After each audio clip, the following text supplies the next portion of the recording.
এঁচোড় ঠিকমতো তেল মশলা দিয়ে কষিয়ে রান্না করতে পারলে খেতে পাঁঠার মাংসের মতো লাগে খানিকটা। সেই জন্যই বোধহয় এঁচোড়কে গাছ পাঁঠা বলা হয়। আজকে আমি বানাচ্ছি এঁচোড়েরই একটা রান্না, যেটা সবাই আমাদের প্রত্যেক বাঙালিরই খুব পছন্দের, এঁচোড় চিংড়ি। হ্যালো, নমস্কার, welcome to eats by Madhulika, easy and tasty recipes by Madhulika.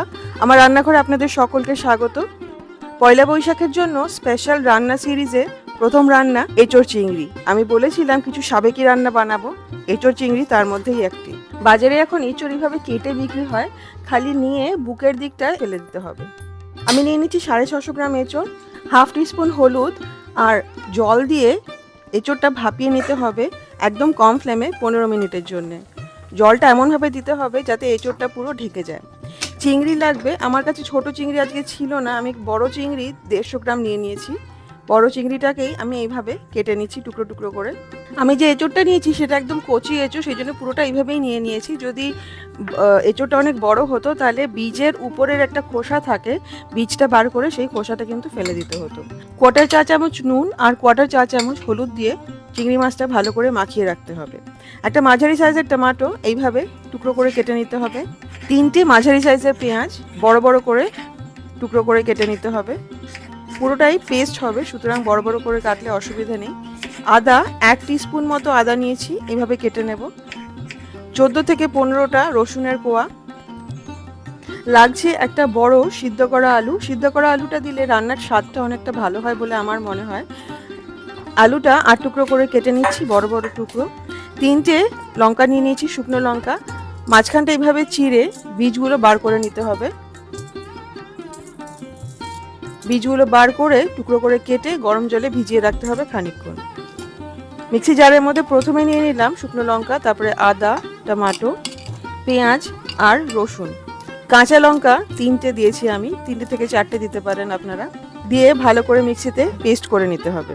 রসুন দেওয়ার সময় কিন্তু ভিডিও করতে ভুলে গেছি। চলুন রান্নাটা শুরু করা যাক। আমি একটা কড়াইতে রান্না করছি।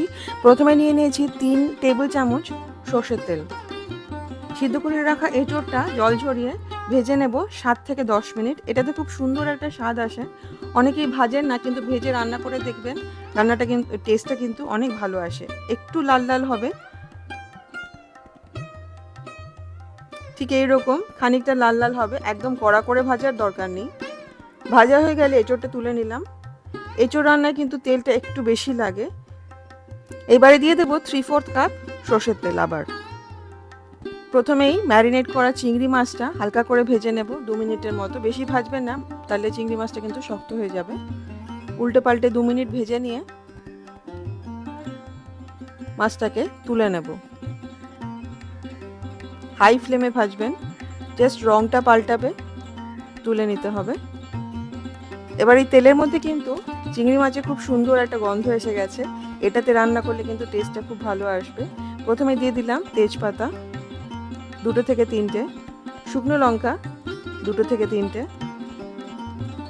খানিকক্ষণ ভেজে নিয়ে দিয়ে দেবো জিরে 1/4 চা চামচ, গোটা জিরে। সুন্দর যখন একটা গন্ধ বেরোবে প্রথমে দিয়ে দিলাম নুন, আর তারপরে দিয়ে দেবো বেটে রাখা মশলাটা।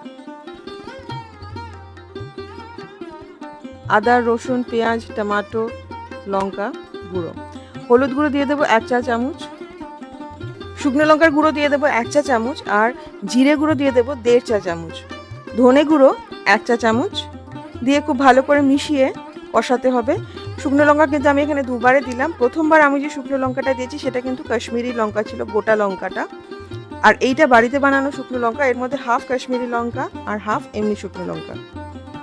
ভালো করে মিশিয়ে নিয়ে যখন দেখবেন তেল বেরিয়ে এসছে, এবারে গ্যাসটা বন্ধ করে দিয়ে ফেটিয়ে টক দই দিয়ে দিতে হবে 1/2 কাপ। গ্যাসটা কিন্তু বন্ধ করে দেবেন প্লিজ, নালে দইটা ফেটে যেতে পারে। ভালো করে মিশিয়ে নিয়ে আবার মশলাটা কষাবো। এই যে 2বার আমি মশলাটা কষলাম এইভাবে, এটাতে কিন্তু টেস্টটা অনেকটা বেড়ে যাবে। আমি চাইলে প্রথমেই টক দইটা কিন্তু দিয়ে দিতে পারতাম, কিন্তু দিইনি, 2বার করে মশলাটা কষাবো বলে।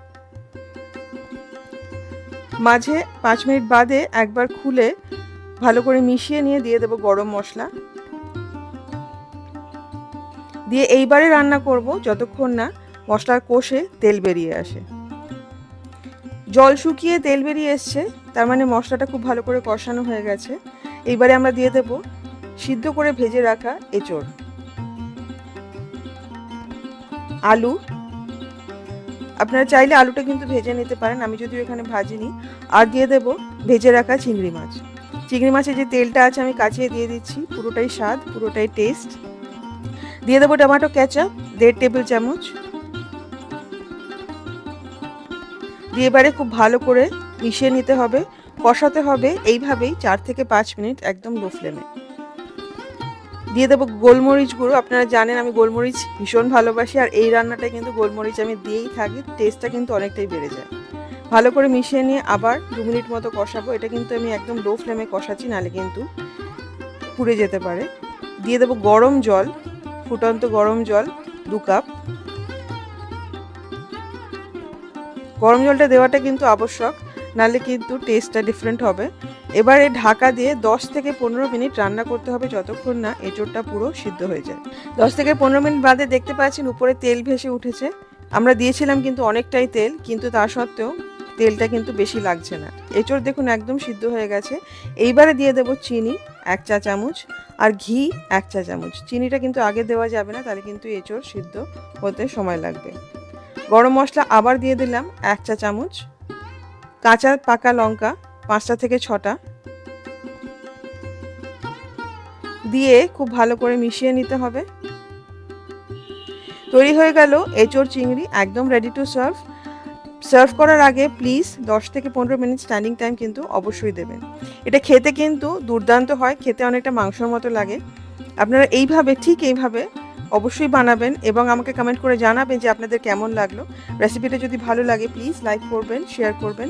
আমার চ্যানেল ইটস বাই মধুলিকা অবশ্যই সাবস্ক্রাইব করবেন। সাবস্ক্রাইব করার সময় বেল আইকনটি প্রেস করতে কিন্তু ভুলবেন না। খুব ভালো থাকবেন, ভালো ভালো রান্না করবেন। আশা করি পয়লা বৈশাখী রান্নাটা আপনারা অবশ্যই করবেন। দেখা হবে খুব শীঘ্রই একটা নতুন রেসিপি নিয়ে। Happy cooking, thank you.